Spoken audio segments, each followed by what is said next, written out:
At the time that I'm recording this intro, I've just wrapped up a launch for RTA and actually closed cart on it, which was something that was brand new to me. I had never closed cart on RTA before. And let me tell you, launching took it out of me. And that's why, if you're thinking about launching a course or launching a membership, I want you to listen to my friend Melanie Batistelli because she is a launch strategist for course and membership owners. And she's absolutely phenomenal. Her whole job is to take all of that stress off of your plate and help you focus on the things that only you can do. And she's talking a little bit about that, some mistakes that she's seen course and membership owners make whenever they're launching, and some tips to kind of help you avoid those mistakes. And so you don't want to miss this. I want you guys to meet Melanie. Hey, Melanie, how are you? Good. How are you doing? I'm great. I'm so excited to have you here to talk all about courses. And I know there are so many people who've reached out to me and they've been like, I want to do a course because, courses are trendy. And I don't use that word in like a derogatory way, but they are really trendy right now and kind of have been for a little while. And so everybody kind of wants to do a course, but they're a little bit afraid of that journey. And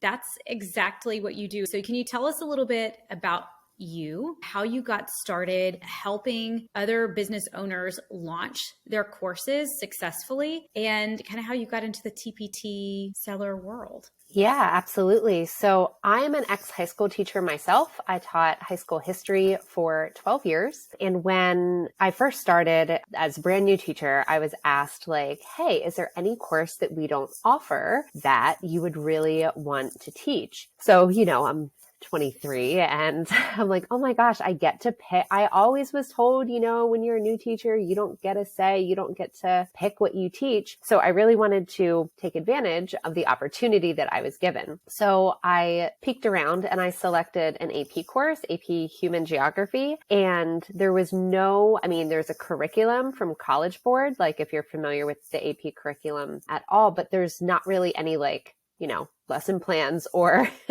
any direction of how to get the students. You're given a list of skills, a curriculum, and then there's that big giant, AP test at the end of the year in May. So that's a course that I chose. And from there, I really went to kind of develop all of the lesson plans and curriculum that go along with it to get my students 4 or 5 on the AP exam so they can get college credit. So that is, I feel like, what kind of started my love for course creation in general, but that's not really where I came into starting with launches. So I taught for 12 years and then I had my second daughter. And of course, COVID was happening at the time that I had my second daughter. And I just wanted something more flexible. I was burnt out from teaching online, which is ironic because now I feel like all I do is talk to people online and over Zoom. But I started as kind of a general virtual assistant. And one of my first clients that I picked up, she already had a pretty successful online course. And I was kind of thrown into her customer support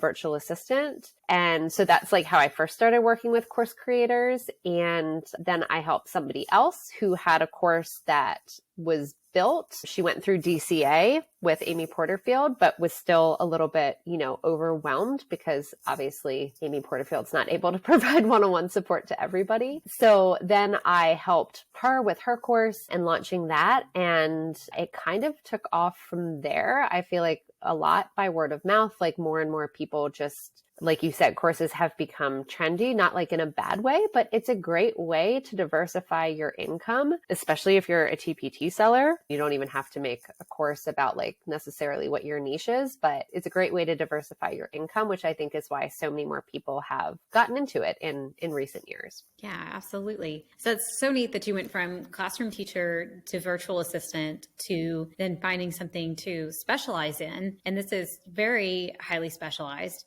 We had Adrienne Farrow on the podcast, and she was talking about that exact journey that you kind of start off kind of just doing the work that you can get, but then eventually you can become really specialized and really niche down. And so that's exactly what happened for you, which is really neat. Can you talk about the course launching? Like, what specifically about course launching that you were like, yes, I want to help people launch their own course. This is really fun. Yeah. So I guess like part of that comes also from my experience in the classroom. I was a student council advisor for 10 of the 12 years that I taught, which means that I planned with a co-sponsor, but I planned and executed, high school homecoming halftime shows, as well as like the homecoming dance. So being responsible for the tailgate, getting the DJ, like everything that goes into it. So I guess I kind of like thrive on high pressure situations that have a deadline. And after working with this person who had an online course, I also kind of figured out that I was pretty good at the project management side, which I shouldn't have been so surprised about. But I went and got my certification in online business management about a little over a year and a half ago at this point. And right now I'm working on my course and launch strategist certification. I'm about halfway through. And the reason that I went back to get this certification has a lot to do with some of the mistakes I was seeing with my clients when they were launching. And I didn't feel like quite equipped to help them with some of the mistakes that they were making. But that sort of even more specialized certification has helped me a lot, even in recent months since starting it.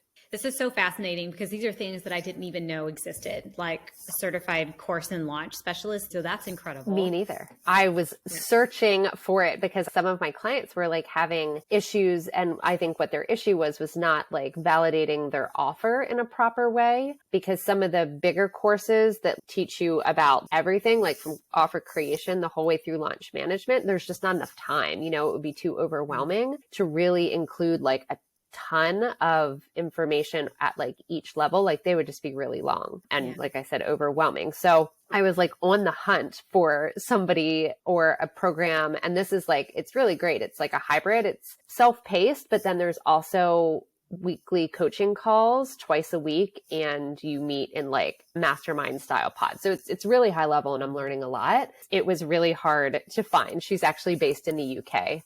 So I couldn't even find anyone in the United States. That's super cool. Let's kind of start with some of the basics though. Yeah. We're seeing people make these mistakes over and over again that were leading to maybe not necessarily unsuccessful launches, but launches not being as successful as they could be. Can you talk a little bit about that? Because you're going to be at Teacher Seller Summit and you're going to be talking about specific launch strategies that you can use to launch your course or membership. I'm assuming it would work for both. But leading into that, what are the things that we're doing before it comes time to launch? Well, probably the most important thing that you're going to need is to actually make sure that what you're coming up with is something that your audience actually wants, which is really not as easy as it sounds. Like everyone's going to struggle with it. And the best way to do that is to think about like, okay, well, where did this idea come from? Is it just something that you thought up that people might need? Not that that's bad, but are people asking you about it? If you've no idea what you want to do, that's a really great place to start. And I feel like sometimes I ignore my own advice with that. One of my most frequently asked questions is, Melanie, how did you get into what you do? Like, how did you become a launch, manager? How do you do this? So I feel like if I really listened to that, that would be my first inkling for what I would create a course on. But yeah, first listen to your audience and decide what you actually think would be most beneficial to them. Because if people aren't asking for it, it's probably not going to sell that well. Or at least not sell to the audience that you currently have. Correct. Yes. Yes. So in which case you would need to start with a whole new audience, right? Yes. Yes. Which I feel like very few people, when you first start out about thinking about creating a course, very few people have the idea like, oh, I'm going to make a course about this, so I have to get a whole new audience. You know what I mean? You're absolutely right. But I feel like that's usually not how people think. You know what I mean? They're like, oh, I have this great idea for a course. Here it is. And that's usually how it happens. And then sometimes they're disappointed in the sales. Absolutely. And I think that that's true for a lot of people that I've talked to who've launched something like this. And they're like, oh, I only made $300 or $400 and I spent months creating this course, and it's like, well, your audience didn't need that. Or they didn't know they needed it, because a lot of times that's another sort of common mistake I see is there's like this missing step. For example, you want to scale to $10,000 months. That's what you want. You have a goal, $10,000 months. Some people in the audience who have that goal might know that they need to create freebies that lead to a standalone product that eventually lead to a larger bundle product. Some people might know that, and that's a great way to create extra revenue and get them to $10,000 months. Other people might just, I want to scale to $10,000 months and I have no idea where to start. Like they don't know that they should start with an email list is a really great place to start, or about having kind of uniform branding. So that's where it's like tricky. If some people in your audience, they might very well need this product or this course that you're creating, but if they don't know they need it, they're not going to buy it. So you have to speak to the goal, not necessarily the steps. So like going back to the teachers, TPTers who want $10,000 months, if you're making a freebie, for example, that's something like grow your email list, or, 5 steps to grow your email list, those people that don't know that they need an email list to get to $10,000 months aren't going to download it. Like you need to title it how to get to $10,000 months on TPT. You know what I mean? Absolutely. Which is a mistake I see sometimes. It's an easy one. You got to kind of really like think about it. Yeah, you really do. And I think there's so much to think about that it's easy to overlook some of those things, because I know when I first set out to create a course, my main questions were not about what is my audience want, what is, what are they looking for or anything like that. It was, what software am I going to choose? How many house this thing? How much is it going to cost me a month? I've got to learn how to build a landing page, a sales page, like all those kind of things, the technical aspects of it, and actually building the course. And by the time you get around to launch, I know for me, the very first time I was like, okay, now wait a second, who did I make this for? And then you have to kind of find yourself going back to square one, which is a much harder way to do it than just thinking about that from the very beginning. So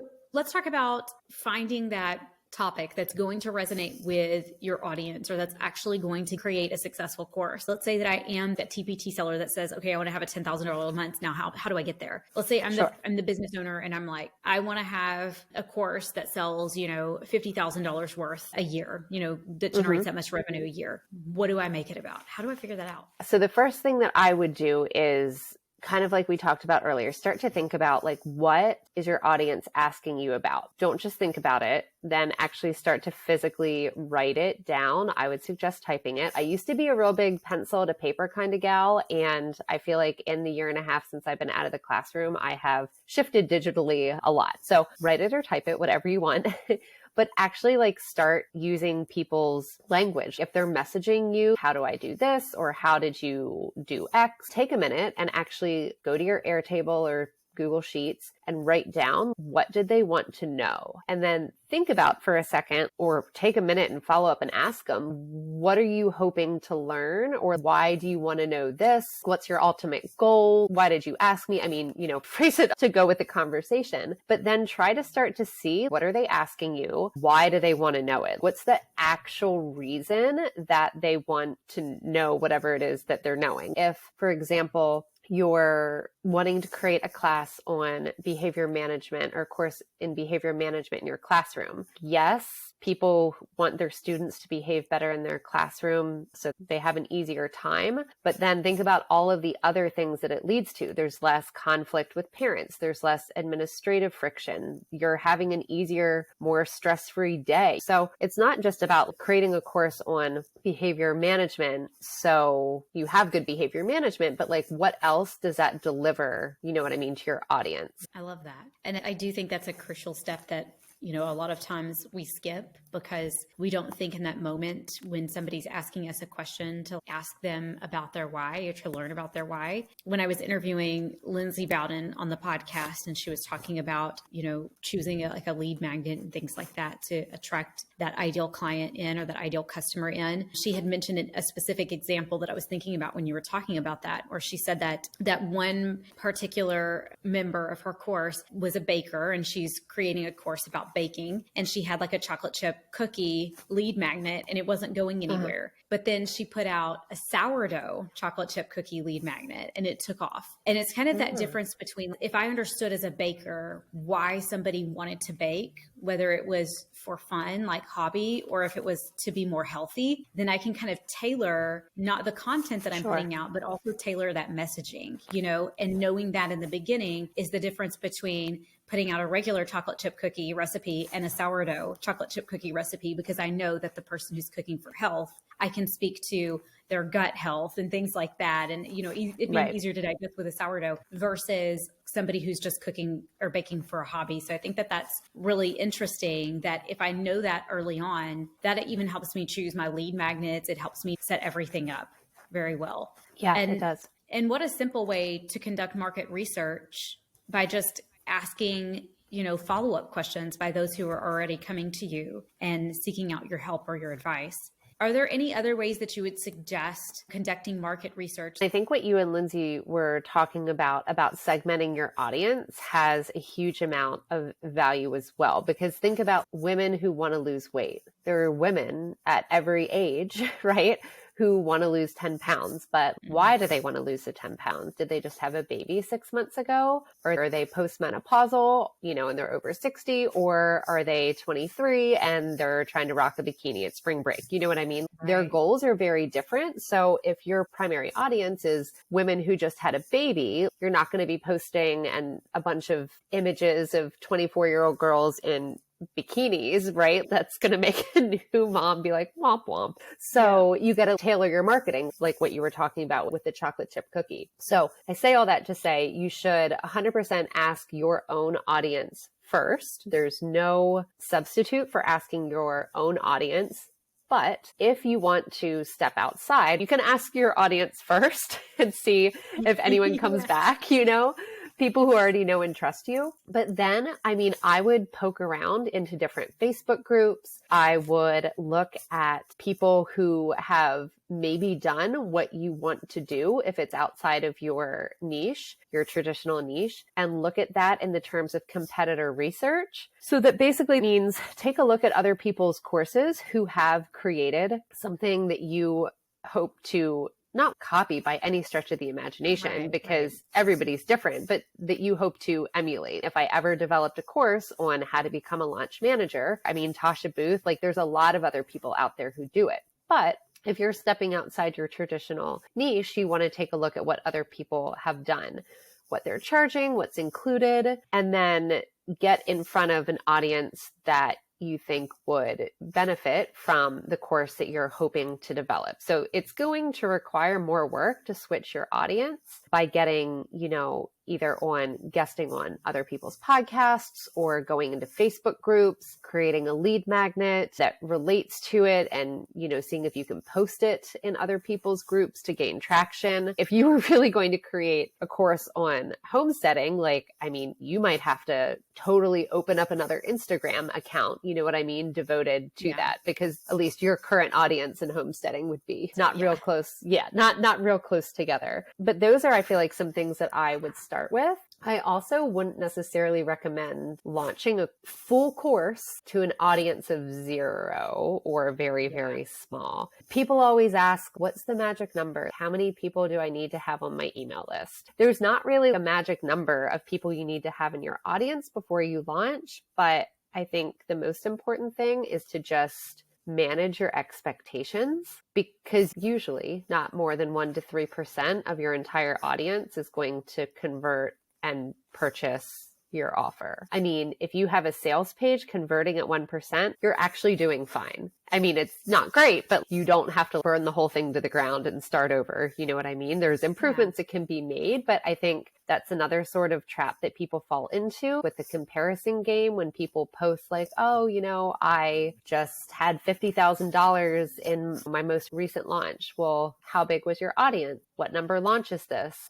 These are things, that people leave out. So I think that's sometimes why first-time course creators get really discouraged when they see other people having 10, 20, $50,000 launches. I can't promise, but it is probably not their first launch. I agree. like I've seen the same thing where someone's like, I want to create a course, which I think courses are amazing, but I'm not going to say they've been told this, but I'm sure there are people out there who are saying, hey, courses are where the money is at. I think that a lot of people are under the impression that courses are going to sell like hotcakes and that they're going to put out this course to their audience of like 500 people and they're going to get like 50 sales, They're and likely not. Yeah. Yeah, exactly. Yeah. Exactly. And that's not to say that it can't happen. And I think that, there are people who have overnight success stories, which are really amazing when they do. But what percentage of people would you estimate? Because I know that like you don't have all the data for all the courses in the world or even all the data for all the TPT courses in the world. But if you had to estimate how many people launch a course like without doing all of this research that you're talking about, they're not just like, you know what, I'm going to tap into my existing audience. I'm going to make this course. I'm going to market to them and they're an overnight success. What percentage of people would you say that happens to? I feel like very, very few people have just overnight immediate success. My second client who launched a course, the one that went through DCA, her first launch was okay. I think we sold about 11 maybe, and her email list was about 10,000 at the time. So like pretty good, but some of that was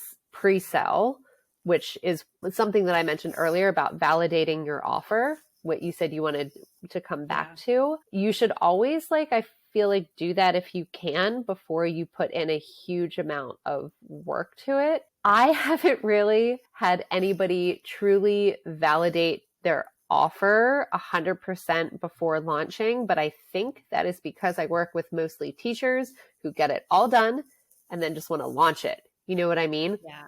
Yeah. And if you were validating your offer, you should truly be either filming or recording one module and then selling it and then dripping out the rest of the content, because if it doesn't sell, you can kind of, I don't want to say pretend it never happened, but you can kind of go back to the drawing board and work with the people that you've sold it to, if it does sell a little bit, and get their feedback and adjust your course as you're making the rest of it. Now, you have to be really clear about that. And I would also suggest selling it at 50 to 75% off when you're just putting out the first module or so. But it's a great way to check if people really want your course before you spend 100 hours and however much money on, Kajabi or Kartra, whatever your Teachable, whatever your platform is, and uploading everything to there. You could also run it just really easy through a Facebook group and not even have any of the course platform. Like you could literally validate your offer with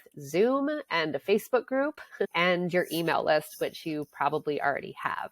But I really have had very few people do that. Most people already come to me with the whole course done. And then they're like, okay, Melanie, help me get this out there. So I am trying to kind of catch people now who think they want to make a course. I'm trying to catch them before they, go through the hundreds of hours and money in making the whole thing and getting it out there. I did that. So I've never heard it called validating your offer. So that's a new phrase for me. I did not do that for my first two course launches. And I'm not going to say that they didn't do well. I think the first course I sold 17 or 18. The second launch I did 11, sold 11. So it wasn't great, but it wasn't horrific either. It was fine. It was fine. Yeah. I think I launched to 800 people or something like that. So it was, really small. I started off really small, but then I was like, this is not sustainable. This is I can't continue to do these big launches for these few people. And so that's when I changed RTA from it being a course to it being a membership. I wasn't sure if it was going to work. I was like, I don't know if this is going to work. So I did a founding member launch. Yes. And that's when I was like, okay, this is for sure going to work. So when I launched that, I didn't have all the content that I had whenever I was going to fully launch it. And so my thought had been if I've got 2 months, so if I get my founding members in and it sucks and 12 people want to be a part of this membership, then I'll let them stay here for the 2 months. And I'm not going to continue to build up this library. I'm not going to keep creating content. We'll just call it a wash and we'll be done with it. But during that 2 months before I officially opened, I was able to just go ahead and finish out creating that content. So I knew I wasn't wasting my time. And that was so much more freeing than doing it the traditional way of create the whole thing, and then sell it, because I knew I wasn't wasting my time. And I Right. also didn't have to have this grand, giant launch strategy for that small offer, for that initial, like, hey, I need a test group, or I need a beta group, or I need a founding member. Like, it was so much less stressful for me than going with the full launch and launching Mhm. something that had never been tested before. Yeah, and good for you, because I don't know anyone who has done it that way, technically, the way that you described with your membership the first time. And there's a lot of benefits to memberships as well, right? Because they're a low ticket, usually a much cheaper offer. You can get people in the door more easily, especially like in the teacher space. There's just, kind of the pressure, so to speak. I don't know if I want to use the word pressure, but you have to, keep creating content. You got to keep creating that content. Yeah. Yeah, for sure. Well, Melanie, this has been a lot of fun. Thank you for teaching me something new about the validating your offer phrase. I'm going to be using that a lot now. I'm going to be trying to fit that into every conversation that anytime we talk about courses, and be like, you need to validate your offer. Thank you so much for coming and talking about that, talking about doing that market research. And I think just kind of giving some professional perspective there, that if somebody's listening and they've been really wanting to do a course or create a course, I know it would have been really helpful for me to know in the beginning that most people are not an overnight success.